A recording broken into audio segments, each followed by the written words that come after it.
Hi, இன்னைக்கு Tuesday morning work தான் பார்க்க போகிறோம். காலையில் எழுந்திரிச்சோன்னே ஃபஸ்ட்டு வீடெல்லாம் கொஞ்சம் வாஷ் பண்ண வேண்டியது இருந்ததா, அதெல்லாம் வாஷ் பண்ணி முடிச்சுட்டு இன்றைக்கி பெட் கவர்லாம் கொஞ்சம் துவைச்சி போடுற வேலையும் இருந்துச்சு. அப்புறம் அதெல்லாம் துவைச்சி போட்டு அப்புறம் ஃப்ரெஷ்ஷப் ஆகிட்டு வந்தேன். கரெக்டாக நான் ஃப்ரெஷ்ஷப் ஆகிட்டு வர டைமுக்கு தான் இவங்களும் நைட் ஷிஃப்ட் முடிச்சுட்டு வந்தாங்களா. அவங்க அங்கேயே டீலாம் குடிச்சிட்டு வந்ததுனால வீட்டுக்கு வந்தோடனே அந்த டீலாம் குடிக்க மாட்டாங்க. உடனே டிஃபன் தான் சாப்பிட்ணுன்னு நினைப்பாங்க. ஏன்னா நைட் ஷிஃப்ட் பார்த்து வந்தோடனே சாப்பிட்டோம் அப்படின்னா உடனே அவங்க தூங்கிடுவாங்க. அதனால் சரி அப்படின்னு சொல்லிட்டு டிஃபன் தான் வேக வேகமாக ரெடி பண்ணிட்டு இருந்தேன். ஏதோ டீ வீட்டுக்கு வந்தோடனே கொஞ்சம் ஒரு டம்ளர் டீ குடிச்சிட்டாங்க அப்படின்னா ஒரு 1/2 hour ஓட்டிட்டா கூட அதுக்கப்புறம் கூட நம்ம டிஃபன் கொடுத்துக்கலாம்.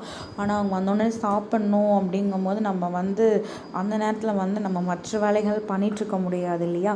அதனால் ஃபஸ்ட்டு எனக்கு டீ போடுறத விட இட்லியை ஊற்றி வச்சிடலாம் அப்படின்னு சொல்லிட்டு இந்த பக்கம் டீயே போட்டுட்டு அந்த பக்கம் இட்லியும் ஊற்றி வச்சுட்டு இட்லி குருமா ரெடி பண்ணிக்கலாம் அப்படின்னு சொல்லிட்டு அதையும் சைட் பை சைட் ரெடி பண்ணிகிட்டு இருந்தேன். அப்புறம் இதெல்லாம் பண்ணி முடித்ததுக்கப்புறம் தான் சரி ஓகே ஃபஸ்ட்டு இட்லி எடுத்துட்டோம் அப்படின்னா அதுக்கப்புறம் கூட இட்லி குருமா வச்சுக்கலாம் அப்படின்னு சொல்லிட்டு டீயை ஆற்றி குடிச்சிடலாம் அப்படின்னு சொல்லிட்டு டீ தான் குடிக்க ஸ்டார்ட் பண்ணிட்டேன்.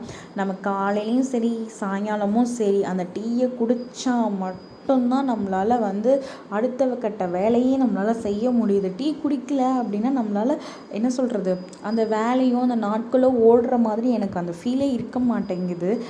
அவ்வளோ வேலை பார்த்துட்ருக்கேன், இருந்தாலும் அந்த டீயை எப்படா குடிப்போன்ற மாதிரி தான் மைண்டு ஓடிட்டே இருந்துச்சு. அப்புறம் ஃபஸ்ட்டு டீயை குடிச்சிடணும், அதுக்கப்புறம் தான் மற்ற வேலையை பார்க்கணும் அப்படின்னு சொல்லிட்டு. ஏன்னா இட்லி குருமா டக்குன்னு வச்சிடலாம், இட்லி வேக கொஞ்சம் லேட் ஆகும் இல்லையா.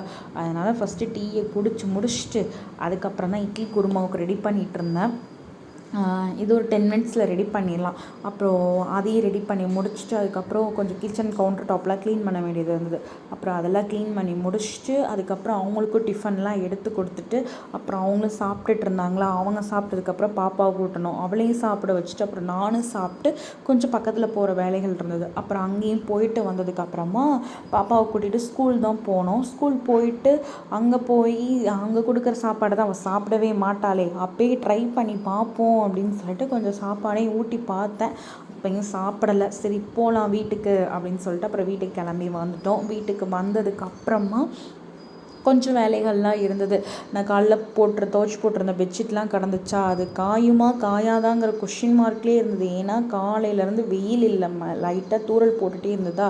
அப்புறம் அதெல்லாம் எடுத்து கொண்டு வந்து மடித்து செட்டில் பண்ணிவிட்டு அப்புறம் மேட்டெல்லாம் எடுத்து பாத்ரூமுக்கு முன்னாடி போட்டதுக்கப்புறம் தான் கொஞ்சம் ரிலாக்ஸேஷன் ஆச்சு.